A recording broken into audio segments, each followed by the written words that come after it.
అవసరాలకు ఆనాడు ప్రభుత్వం చేపట్టిన ప్రాజెక్టులకి 16,50,000 ఎకరాల నీళ్లు కావాలని, 10 టీఎంసీల నీళ్లు రూరల్ ఏరియాకు తాగునీళ్ళ కోసం కావాలని, 30 టీఎంసీల నీళ్లు హైదరాబాద్కు కావాలని, 15 టీఎంసీల నీళ్లు ఇండస్ట్రీస్ కావాలని చెప్పి అయితే కోరిండ్రో అవి ఫుల్ఫిల్ కావు అని చెప్పి CWC report, irrigation department report వచ్చినప్పుడు కేసీఆర్ గారు అన్నాడు ముఖ్యమంత్రిగా ఒక మంత్రివర్గ ఉపసంఘాన్ని వేసిండ్రు.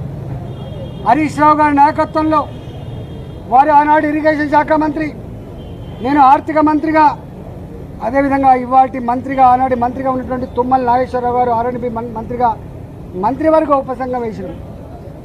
మంత్రివర్గ ఉపసంఘం సిడబ్ల్యూసి రిపోర్ట్లు, ఇరిగేషన్ డిపార్ట్మెంట్ ప్రతిపాదనలు, వాళ్ళ అవసరాలన్నీ కూడా మా ముందుకు పెట్టినప్పుడు మేమన్నాం, ఒకవేళ కనుక ఈ తుమ్మిడి గట్టి చేవెళ్ళ మన అవసరాలని తీర్చకపోతే మరో ప్రత్యామ్నాయ మార్గాన్ని అన్వేషించమని చెప్పినప్పుడు వారు అనేక రకాల సర్వేలు చేసి, అది టెక్నికల్ వాళ్ళు కాబట్టి ఇవాళ మేడిగడ్డ, సుందిల్ల, అన్నారం ప్రాజెక్టులకి వాళ్ళు ప్రపోజ్ చేశారు.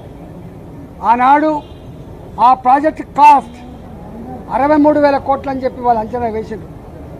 ఆ తదుపరి అనేక పరిణామాలు, అనేక జిల్లాల్లో వచ్చిన డిమాండ్లు, ఇంకా అనేక కొత్త కొత్త ఏరియాకు నీళ్ళు ఇవ్వాలన్నటువంటి రైతుల ఆక్రందనలు, ఉన్న ఇరిగేటెడ్ ఏరియాకు స్టెబిలైజ్ చేయాలన్నటువంటి నిర్ణయాలు, అనేక రకాల నిర్ణయాల వల్ల అది 82,000 కోట్లకు పోయినమాట వాస్తవం. ఆ తదుపరి ఏం జరిగింది మాకు సంబంధం లేదు.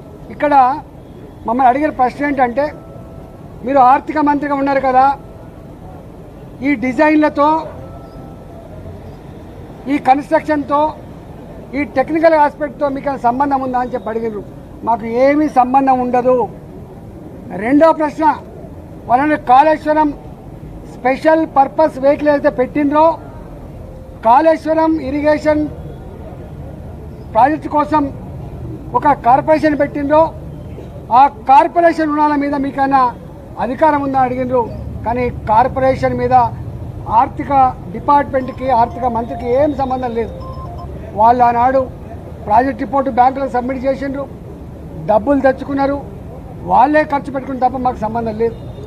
అసలు ఒక్క మాటలో చెప్పాలంటే ఇరిగేషన్ డిపార్ట్మెంట్కు తోడుగా అనుబంధంగా వాళ్ళ దగ్గరనే ఒక అకౌంట్ డిపార్ట్మెంట్ ఉంటుంది, దానికి ఒక ఆడిట్ డిపార్ట్మెంట్ కూడా ఉంటుంది.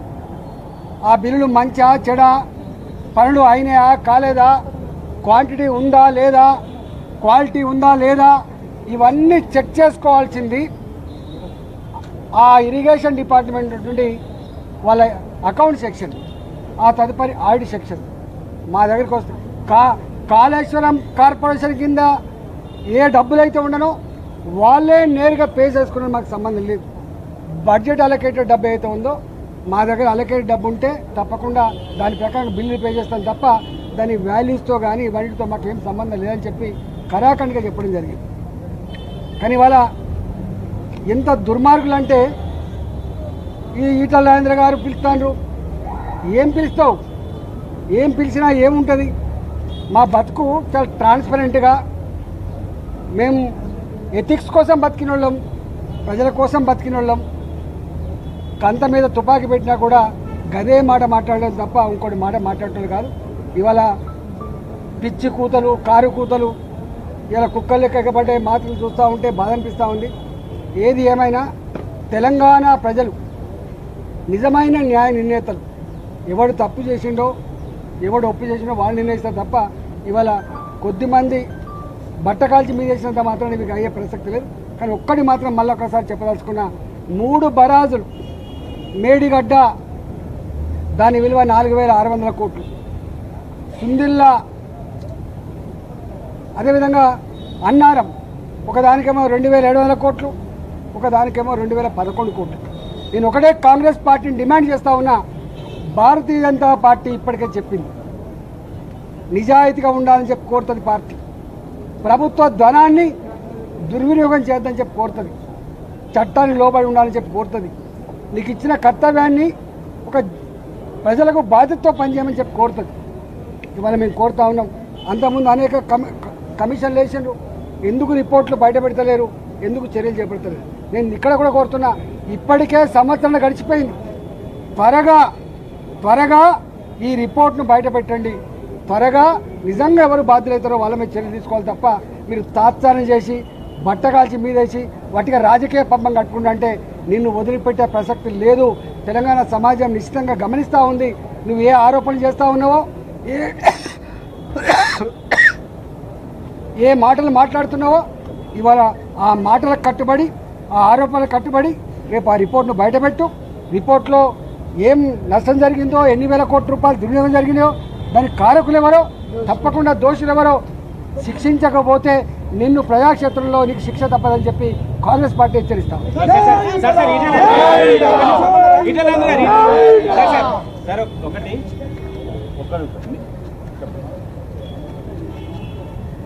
మీడియా సమావేశాల్లో ఈటల రాజేందర్ పదే కొన్ని అంశాలు చెప్పారు. కాళేశ్వరం ప్రాజెక్టు ముమ్మాటికి కేసీఆర్ తానే డిజైన్ చేసి తానే కట్టారు అని చెప్పారు. ఈ అంశాన్ని ఈరోజు కమిషన్ ముందు చెప్పారా? ఇది క్యాబినెట్ ఓవరాల్ నిర్ణయము, దాంట్లో మంత్రుల ప్రమేయం ఉండదు, ఇది టెక్నికల్ టీం తీసుకునే నిర్ణయం అని చెప్పినట్టు తెలుస్తుంది. అంటే మీరు కేసీఆర్ని రక్షించే ప్రయత్నం చేస్తున్నారు. నేను చెప్పడం కాదు చారి, కేసీఆర్ గారే 100 సార్లు బహిరంగ సభల్లో ఏం చెప్తాడు, మీతో కూడా చాలాసార్లు చెప్పుకుంటాడు. Brain child of KCR, Kaleshwaram project సృష్టికర్త కేసీఆర్ అని చెప్పి తాను చెప్పుడు, నేను చెప్పడం కాదు. మీరు కమిషన్కి చెప్పారా మరి ఆ విషయాన్ని? 100 సార్లు మీటింగ్లలో, ప్రెస్ మీట్లలో నా మెదడు కరిగించుకొని ఇంత కష్టపడి అనేక రకాల సర్వేలు చేసిన చెప్పి ఆయన చెప్తున్నాడు. కమిషన్ ముందు వెళ్ళినప్పుడు మాత్రము ఇది కేబినెట్ నిర్ణయము, టెక్నికల్ నిర్ణయము, టెక్నికల్ స్టాఫ్ తీసుకుంటది, మాకు రాజకీయ నాయకులకు సంబంధం లేదంటే ఒక రకంగా మీరు కేసీఆర్ ని బయటపడే ప్రయత్నమే కదా. నీకు తప్పుడు అర్థమవుతుంది, నువ్వు ఆలోచన తక్కువ చేస్తున్నావు. నేను అన్న మాట ఏంటంటే, ఆలోచన ప్రాజెక్టు కట్టాలన్న ఆలోచన ప్రభుత్వం తీసుకున్నది. టెక్నికల్ కమిటీ తుమ్మిడిహట్టి దగ్గర కట్టద్దని చెప్పింది. దానికి నిర్ణయం తీసుకున్న వ్యక్తి మొట్టమొదటిగా కేసీఆర్ ఈజ్ బాస్, మొత్తం క్యాబినెట్ బాస్ కేసీఆర్, ఈ రాష్ట్ర ముఖ్యమంత్రి కేసీఆర్. దానికోసం కమిటీ వేసిండు. కానీ అంతిమంగా నిర్ణయం అమలయ్యేది నా బ్రెయిన్ చైల్డ్ కాబట్టి అమలు చేస్తా అని చెప్తే ఒక్కడివే అమలు చేస్తే అది కాదు. దాని క్యాబినెట్ మొత్తం ఆమోదిస్తే మాత్రమే అది కన్స్ట్రక్షన్ అవుతుంది తప్ప ఒక కేసీఆర్ ఆమోదించిన పద్ధతి ఉండదు. బిజినెస్ రూల్స్ ప్రాజెక్టు డిజైన్ చేశాడు, కేసీఆర్ కట్టాడని మీడియా సమావేశంలో మీరు చెప్పారు. ఇదే విషయాన్ని కమిషన్ కి చెప్పారా? అక్కడ మాత్రం టెక్నికల్ టీం చూసుకుంటుంది, మాకు సంబంధం లేదని స్టేట్మెంట్ చేశారు. ఎక్కడ కట్టాలి, ఎట్లా కట్టాలి, దాని క్వాలిటీ ఏంది, దాని క్వాంటిటీ ఏంది, దాని డెప్త్ ఎంత, అవన్నీ మాకు సంబంధం ఉండాలంటే ఫైనాన్స్ డిపార్ట్మెంట్, నేను ఫైనాన్స్ డిపార్ట్మెంట్ సంబంధించిన మంత్రిని, అదంతా ఇరిగేషన్ డిపార్ట్మెంట్ వాళ్ళు చేయాల్సిన పని. మీరు మీడియా సమావేశాల్లో బీజేపీ పార్టీలో చేరిన తర్వాత చేసిన స్టేట్మెంట్ ఏంటంటే, కాళేశ్వరం నేను దగ్గర నుండి చూసినా అంత కేసీఆర్ చేశాడు, కేసీఆర్ కట్టాడు, ఇంజనీర్లు లేరు, ఏం లేరు అని చెప్పారు. మీకు గుర్తుంటుంది? తప్పు. ఇది ఆలోచన, దాని ఇంప్లిమెంటేషన్, దాని దగ్గర నుండి మొత్తంగా చూసుకున్నాడు చెప్పి కేసీఆర్ అని చెప్పి నేను చెప్తానండి బాబు. కేసీఆర్ చెప్పింది బాబు, కేసీఆర్ మీడియా సమావేశంలో చెప్పిన సమాధానానికి గోసు ఎలాంటి రియాక్షన్ ఇచ్చారు? సంతృప్తి చెందారా లేకపోతే మళ్ళీ రమ్మని ఏమన్నా కోరారా? నేను అనుకుంటా నన్ను అడిగిన ప్రశ్నలన్నీ కూడా మీడియా మిత్రుల సమక్షంలో అడిగిన ప్రశ్నలు కదా, మీడియా మిత్రులు అడిగిన సమస్యలకు కదా నేను థ్యాంక్స్ చెప్పిన, వారు కూడా థ్యాంక్స్ చెప్పిండు, మీరంతా చూసింది కదా. నన్ను అడిగిన మొత్తం ప్రశ్నలు 4 గోళ్ల మధ్య మా ఇద్దరి మధ్య జరిగిన సంభాషణ కాదు. నన్ను అడిగిన మొత్తం ప్రశ్నలు మీ అందరి సమక్షంలో అడిగిన ప్రశ్నలు.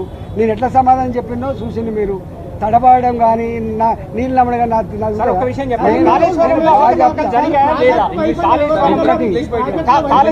అవకతవకలు జరిగాయా లేవా? మీ దృష్టికి ఏమైనా వచ్చాయా? నేను ఏమంటున్నా, ఘోష్ గారి కమిటీ అనేక వందల మంది ఇంజనీర్లతో వాళ్ళు సమావేశమైంది. వాళ్ళు మొత్తం తీసుకున్నారు. వారికి ఒక్కటి అర్థమైపోయింది, ఇవి ఇంజనీర్లను ఎవరు ఆదేశించిండ్రు నీళ్లు స్టాక్ పెట్టమని, ఇంజనీర్లు ఎవరు ఆదేశించిండ్రు ఇట్లా కట్టమని, ఇంజనీర్లు ఎవరు ఆదేశించిండ్రు ఇంత తొందరగా కట్టమని చెప్పి అలాగే ఉన్నాయి.